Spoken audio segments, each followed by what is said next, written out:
Hey everyone, Daniel from Twin Bytes with another tutorial for you. This time I'm going to show you how to clone a hard drive to a smaller solid state drive. If you want to see a full tutorial on how to set up and install and use Macrum Reflect for image backups, then you can look at the link below in the description.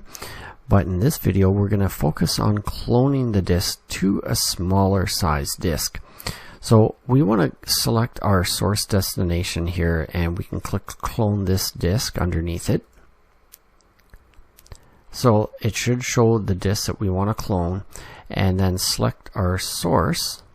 We'll select the unformatted source that we're going to clone to. Then you can click off here to select all the partitions in here. Choose copy partitions, and the second option is important, to shrink or extend to fill the target disk. So we're going to be shrinking them. If you have a problem with a message like this where it's not able to figure it out automatically, we're going to have to do a little bit of manual adjustments. So we'll click OK. We'll uncheck the boxes for these last two partitions and just do the first three. We'll do the same thing, copy partitions and shrink, and it fills it up perfectly. Now this is where it's using the majority of the space.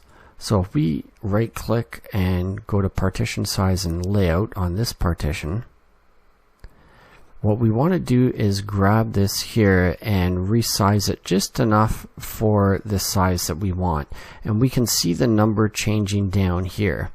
So we want to get this to 13, and it's a little hard to do it like this, but we kind of have to, as you'll see in a moment. So now I got it to 13, and I think that should be enough. Now if you thought you're going to be smart and just use the arrows here like this to do this, then you can't go up until you resize it, and if you go too far and you go back, then it simply makes space in front. So it's just shifting everything from one side to the other, and we don't want that. We only want the space on the right side. So we'll leave that there and hit OK. So now we got enough room to now drag these down. Now that we got all the partitions fit in here, there's only 400 megabytes left of space left over that's not going to be used. So it's not a lot in the grand scheme of things. This isn't perfect, but that's what we got to do to work with it. If you wanted to, after this cloning is done, you could use another software program to manually go in and adjust the partition size, and that would be for another video. So with this here, we'll hit next, and it's ready to go. So we'll hit next again and finish.